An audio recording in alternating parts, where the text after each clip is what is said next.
สำหรับข่อยนี่เด้อข่อยบ่ฮู้ว่าคนอื่นทางนอกหันสิเบิ่งข่อยมาในแบบรูปแบบใดเนาะว่าเข้ามาหาที่ด่าลาวหั่นนะก็กระแสบ่หรือว่าอยากเป็นข่าวบ่หรืออันใดบ่หั่นนะอันนี้นะสาบานได้เลยเนาะสาบานต่อหน้าไปได้เลยเด้อข่อยนะบ่ได้หวังหยังจากลูกข่อยจักอย่างที่ให้ลูกทุกสิ่งทุกอย่างนี่นะออกจากหัวใจข่อยนี้หมดข่อยบ่ได้เป็นคนหังคนมีข่อยบ่ได้มีเงินมีคำคือข่อยว่าข่อยบ่ได้มีเวียกมีงานข่อยอาศัยผัวเลี้ยงไว้ซั่นเท่าไปข่อยก็อาศัยผัวข่อยเลี้ยงข่อยนะแต่ว่าข่อยก็พอมีกำลังน้อยนึงที่ว่าเป็นสามารถยิบยืนให้คนที่ว่าเพิ่นยังบ่มีเท่าเฮาหั่นนะเฮาก็สามารถแบ่งปันกันได้เขาบ่อยากเป็นข่าวเขาบ่อยากเกาะกระแสอย่างทั้งนั้นคือข่อยคือจุดนั้นหันบ่ได้มีความสำคัญอย่างสำหรับข่อยแม้แต่น้อยเดียวเนาะเป็นคลิปที่ตั้งหน้าตั้งตารอคอยอีหลีค่ะพี่น้องค่ะคือหลังจากแม่จอยไปหาที่ดาลาวอยากรู้ว่าแม่จอยมีความรู้สึกจังใดแน่มือกล่องเป็นคือกันบ่คือกันพี่น้องค่ะหลังจากที่แม่จอยได้ไปหาที่ดาลาวแล้วจ้ะก็คือสิมีหลายคนคิดคือผมรอคือผมเลยอยากฟังความในใจแม่นว่าเมื่อใดแม่จอยจะออกมาเว้าสู่พี่น้องเฮาฟังถึงความในใจที่มีสู่เจลอยที่มีตอนที่ด่าเล่าเจลอยเนาะแต่ว่าก่อนอื่นทักทายพี่น้องเขาก่อนสวัสดีค่ะสบายดีเบิดสุภูสุคนพี่น้องทักทายพี่น้องเด้อค่ะโอ้ยพี่น้องเอ้ยสาวน้ำเย็นได้ยินแม่จอยเว้าแล้วบอกได้เลยว่าขออนุญาตแม่จอยมองมีก่อนเด้อคือขออนุญาตเอาคลิปแม่จอยมาให้พี่น้องเฮาได้ฟังนำเพราะว่าถ้าเว้าเองมันสิบ่คือแบบความรู้สึกจากใจแม่จอยอีหลีคือฟังจากความรู้สึกแล้วฮักนี่ฮักบริสุทธิ์หลายพี่น้องคือความฮักที่บริสุทธิ์แห่งที่มีต่อน้องที่ดาลาวเว้าไปเห็นในคลิปนะเห็นแม่จอยเว้าไปลังเทื่อนี่ได้กลั้นน้ำตาไว้ได้พี่น้องได้กลั้นความรู้สึกเจ้าของไว้ก็เลยว่าคนหนึ่งน่ะบ่เป็นลูกเป็นเต้าอีหลีอีหยังคือหักได้หลายปานนี้เนาะเดี๋ยวพี่น้องจังฟังน้ำกันเดี๋ยวจะตัดเป็นช่วงเป็นตอนไปเนาะคือทั้งนี้ทั้งนั้นตามที่เฮาได้เห็นแม่จอยมาหาน้องธิดาลาวอยู่บ้านพี่น้องความเป็นไปเป็นมาคือเพิ่นติดตามน้องธิดาลาวแล้วเพิ่นตั้งใจหลังจากที่เพิ่นอยู่อเมริกาเพิ่นตั้งใจสิมาหาน้องธิดาลาวนี่ตั้งแต่มื้อแรกเพิ่นมาฮอดเลยแต่ด้วยเหตุผลอีหยังเพิ่นคือมาสากว่านั้นประมาณเป็นเดือนนะพี่น้องเหตุผลหยังจังได้พึ่งมาหาลูกสาวว่าสันทองเนาะเดี๋ยวฟังคลิปจากปากเพิ่นมองนี่น้ำกันค่ะธิดาลาวศรีวิไลเนาะเป็นนักร้องที่ว่าข่อยหักแพงเป็นพิเศษว่าซั่นเข้าไปหักคือลูกสาวนี่แหละเพราะว่าเรามีหลายอย่างที่ว่าคล้ายๆกันกับชีวิตของข่อยว่าซั่นตั้งแต่ตอนยังน้อยหั่นนะก็เลยว่าหักแพงเพิ่นถึกสตากับเพิ่นแต่ก่อนก็บ่เคยพ่อบ่เคยเห็นเพิ่นเนาะมีแต่ได้ยินเพิ่นเรื่องราวของเพิ่นผ่านทั้งพ่อภูศรีวิไลพอเพิ่นหันเนาะก็เลยมีความรู้สึกว่าเด็กน้อยคนนี้เป็นตาแบบเป็นตาอีตนแท้ชีวิตคือเฮาสมัยยังน้อยแท้อย่างสินะก็เลยว่ารู้สึกว่าอยากยืนน้ำใจให้อย่างสินะอันใดที่พอเฮาสามารถซอยเหลือน้องได้อุ้มซูน้องเพิ่นได้ก็อยากเฮ็ดว่าซั่นเข้าไปบ่เคยเห็นหน้าบ่เคยได้ยินเสียงบ่เคยได้ล้มกันจักเทื่อกับที่ด่าลาวนี่เนาะส่วนหลายก็100%เลยก็ผ่านทางพ่อภูของเพิ่นทุกสิ่งทุกอย่างเนาะแล้วก็มีความหวังตลอดว่ามีมื้อใดมื้อนึงนั้นต้องได้มาเห็นลูกสาว ต้องได้มาเห็นเพิ่นตัวจริงว่าซั่นเอาไป ก็เว้ากับพ่อผู้เพิ่นตลอดว่ามีมื้อใดมื้อหนึงข่อยต้องได้ไปเห็นธิดาลาวเด้อข่อยต้องได้ไปกอดเราต้องได้ไปกอดลูกสาวว่าจังซั่นเนาะบัดนี้ล่ะกะความฝันก็เป็นจริงเนาะพอดีว่าทางผัวข่อยหันเพิ่นกะเกษียณก็เลยพากันตัดสินใจย้ายกลับมาอยู่บ้านเฮาคืนย้ายกลับมาอยู่บ้านเฮาคืนว่าซั่นต่อไปอาจสิเป็นโชคชะตาบ่หรือว่าจังใดที่ว่าสิได้มาพ่อลูกสาวบ่หรือว่าจังใดนี่แหละค่อยกลับมาฮอดลาวนี่ดุนแล้วกลับมาฮอดลาวตั้งแต่วันที่8เดือน4เนาะแต่ว่ามาฮอดกะมีข้อยุ่งยากหลายอย่างเกี่ยวกับบ้านกับเฮือนค่อยนี่แหละเพราะว่าเฮาบ่ได้วางแผนไว้ตั้งแต่ดุนว่าตัวเองสิกลับมาใช้ชีวิตอยู่ประเทศลาวเฮาคืนหั่นนะพวกค่อยก็เลยว่าอันใดมันก็ยุ่งยากเพราะบ่ได้มีการเตรียมการไว้อันนั้นเว้าถึงเรื่องของว่าเป็นอย่างคือว่าข่อยตั้งใจไว้ว่ามาฮอดแล้วข่อยก็สิฮิปไปหาลูกสาวข่อยโลดหั่นนะแต่มันก็บ่ทันมีเวลาตัวนั้นเนาะและในช่วงที่ว่าช่วงหนึ่งที่พอผู้เพิ่นพาลูกสาวเพิ่นมาเฮ็ดพาสปอร์ตทางฝั่งหนองคายที่จริงบ้านข่อยนี่นะอยู่ใกล้กับหัวมิตรภาพลาวไทยนี่มีแต่10 นาทีเท่านั้นเนาะพอผู้เพิ่นก็เคยเว้าไว้ว่าประมาณท้ายเดือน4เด้อว่าซั่นสิพาลูกสาวลงไปเฮ็ดพาสปอร์ตบ่หรือว่ามาแลนวีซ่าเรื่องไปญี่ปุ่นบ่หรืออย่างของเพิ่นนี่นะแล้วสิพาลูกสาวหันเข้าไปยามเพิ่นว่าแต่ว่าบังเอิญช่วงนั้นนะข่อยหันยุ่งแท้ยุ่งว่าเนาะยุ่งน้ำเฮือนนี่แหละบ้านข่อยหันได้ทุบทั้งห้องน้ำเนาะแล้วก็ทั้งในเฮือนครัวแน่คือว่าบ้านบ่เรียบร้อยว่าซั่นต่อไปทุบมุนอะยะเพราะว่ามันบ่ถูกตามแบบที่เฮาต้องการนะแล้วก็ตัวที่2มาไฟบ่พอไฟอยู่บ้านบ่พอเนาะแล้วเฮาให้เขาเจ้าไฟฟ้ามาเข้ากะใช้เวลาโดนค่อยก็บ่ฮู้ว่าเป็นหยังมันก็กระโดนแท้โดนว่านะค่อยก็อยู่เฮือนค่อยเองก็บ่ได้เนาะก็คือที่เคยเห็นวิดีโอผ่านมาหั่นอันนี้ก็เลยว่าบ่ทันได้ต้อนรับลูกสาวมาแท้ๆเนาะมาเวียงจันทน์ทั้งที่มาใกล้ๆนี่ก็บ่ได้ต้อนรับลูกสาวเนื่องจากเฮากับพ่อเฮานะตัวเองก็ยังได้ไปเซาห้องแฮมอยู่ว่าซั่นต่อไปบัดที่นี่แหละ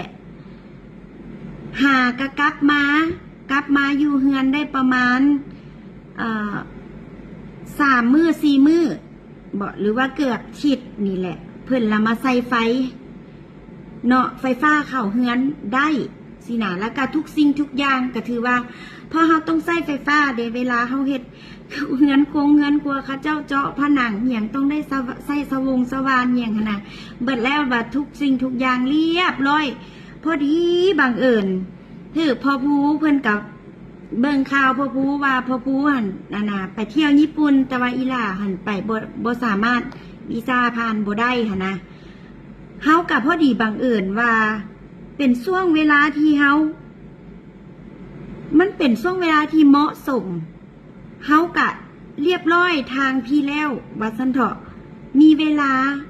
ได้ไปหาลูกพอดีจังซี่นะก็เลยขออนุญาตทางพ่อภูเนาะว่าข่อยขออนุญาตไปหาลูกสาวเด้อเพราะว่าข่อยเคลียร์ธุระทางเวียงจันทน์นี่เรียบร้อยแล้วค่อยสิขึ้นไปสวรรค์เขตไปหาลูกขออนุญาตไปหาลูกว่าเพิ่นก็อนุญาตให้ขึ้นเมืองเนาะเอาได้ฟังแล้วเป็นจังไดพี่น้องนั่นล่ะพี่น้องค่ะความรู้สึกเบิ่งติล่ะเราก็ยากเนาะช่วงนั้นเนาะคือคนเฮาย้ายถิ่นฐานเด้พี่น้องคือแฟนเพิ่นสามีเพิ่นเนาะเกษียณแล้วก็คือตัดสินใจว่าจะกลับมาอยู่ลาวจะกลับมาอยู่ลาวแน่นอนพี่น้องค่ะคนเฮาย้ายถิ่นฐานมาการสู่สิ่งสู่อย่างก็ย่อมเหมือนเริ่มต้นใหม่แมนเรากับบ้านมาตอนนี้บ้านบางทีไฟก็บ่ทันได้เข้าบ้านจังซี่นะพี่น้องเนาะตามที่ฟังเพิ่นก็ถือว่าเป็นความตั้งใจของเพิ่นคักแน่อีหลีแต่ว่าโดยความจำเป็นในช่วงนั้นก็เลยบ่ทันได้มาหาธิดาลาวแล้วบัดนี้มือมาหาเด็ก มีให้ไล่อีกเดบัตตานีพี่น้อง โอ้ยพี่น้องเอ้ยมีอีหยังจังใดนะคะพี่น้องนี่คือคำว่าอุปสรรคหลายปานใดก็บ่เป็นปัญหาเด้อพี่น้อง เด้ เด้ อ อ ล่ะอุปสรรค มี หลาย ปัญหาติดปัญหาอยู่ด่านอัน3ชั่วโมงก็บ่แล้ว แม่น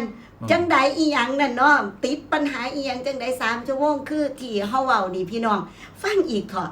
ฟังจากแม่จอยเว้าซะ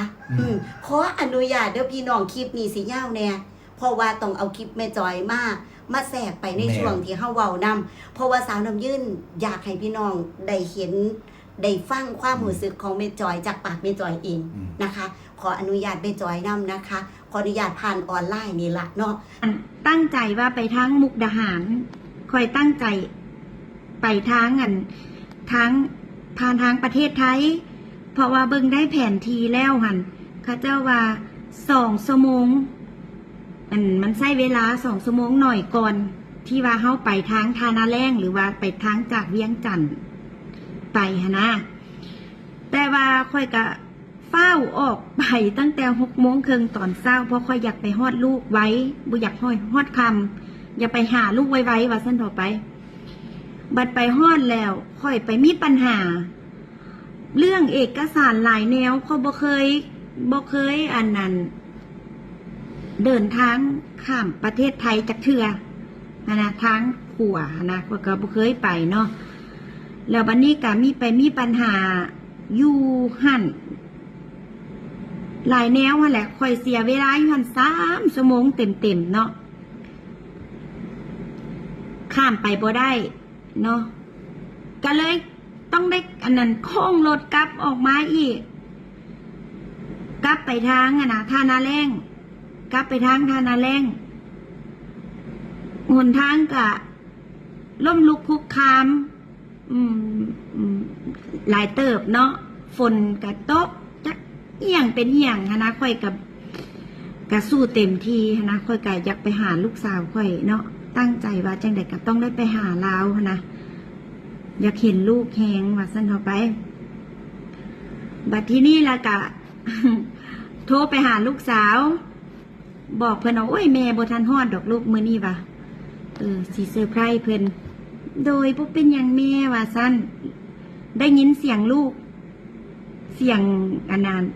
จากโทรศัพท์ได้ล้มกันเทื่อทำอิดในชีวิตเนาะได้ยินเสียงลูกว่าเป็นตาแพงเสียงเพิ่นหั่นก็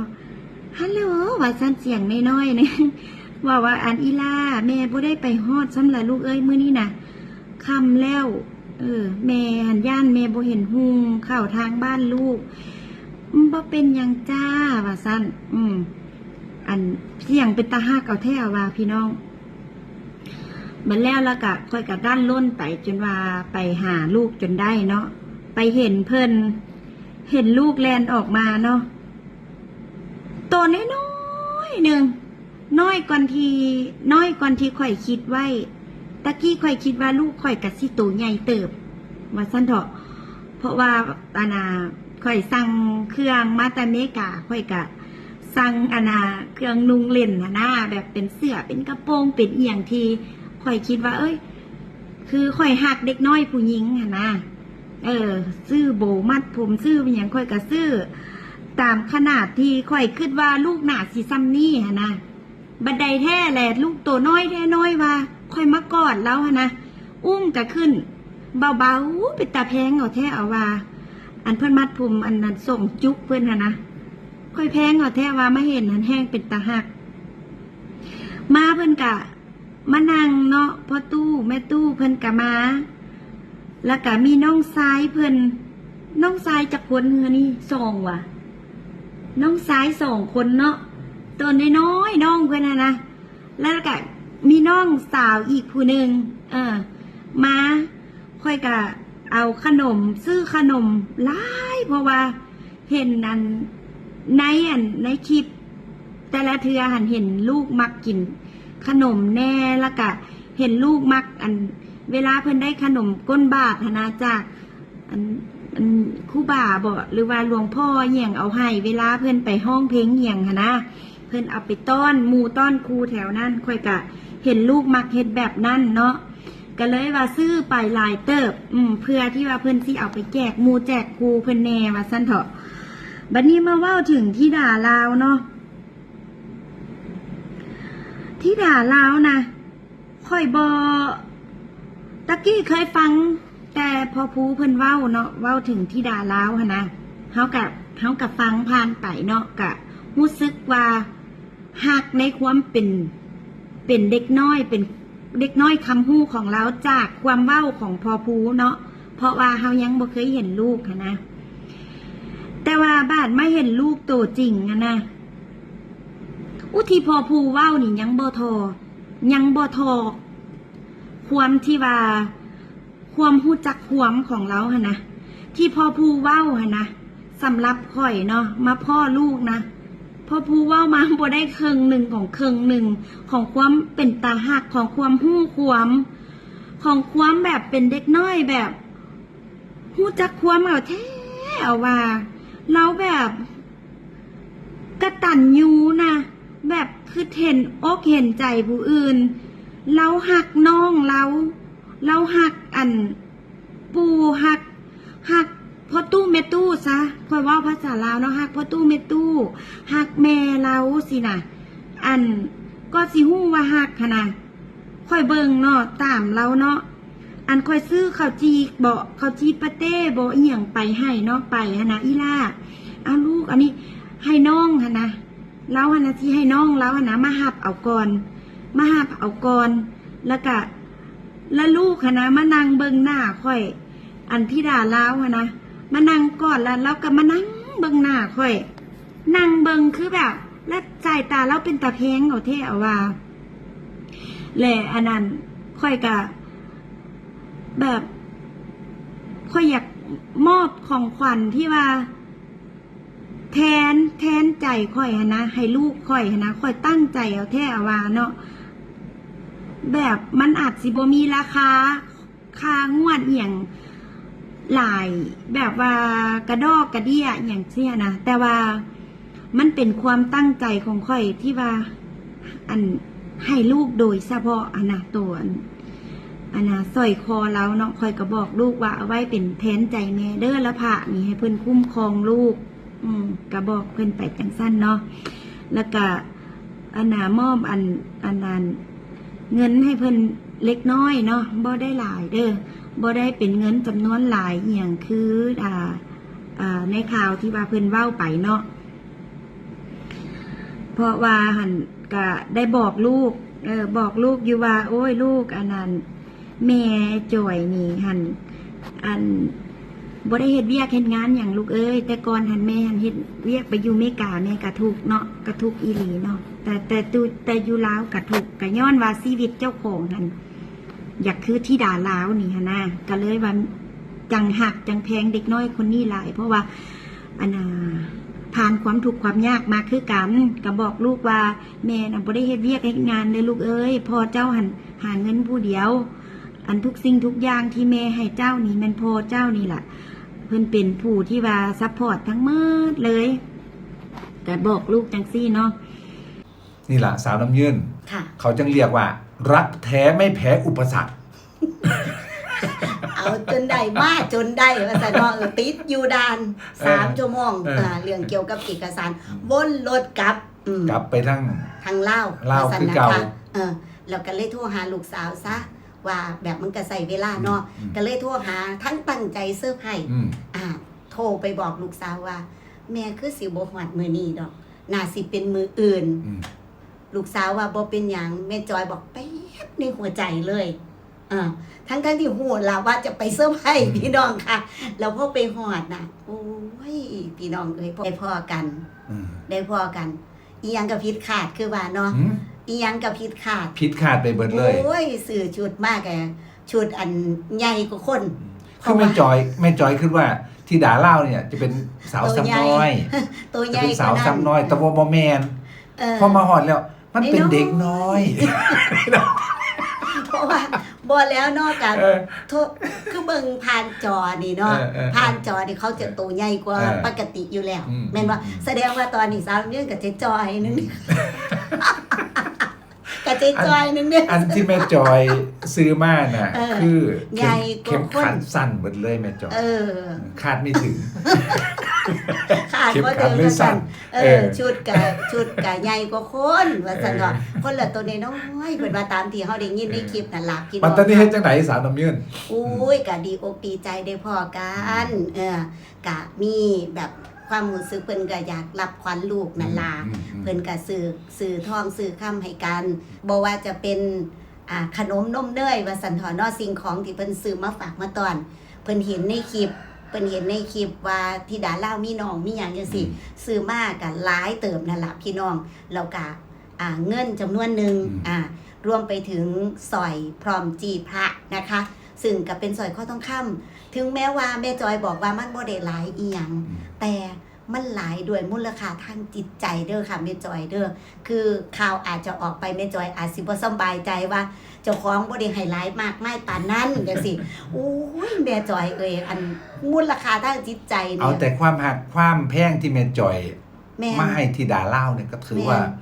ล้นหลามอีหลี แมนคือมันมากมายด้วย แม่น คุณค่าทาง แม่น จิตใจเด้อค่ะแม่จอยเด้อบ่ต้องไปวิตกกังวลบ่ต้องหยังเข้าใจความรู้สึกเราอยู่ คือคนเราอาจจะกังวลย่านคนว่าเขามาหาธิดาเล่าเพื่อหยังอีหยังจังซี่ บ่แม่น นะคะ เบิ่งคำเว้า ค่ะ เบิ่งสีหน้าเบิ่งความรู้สึกแล้ว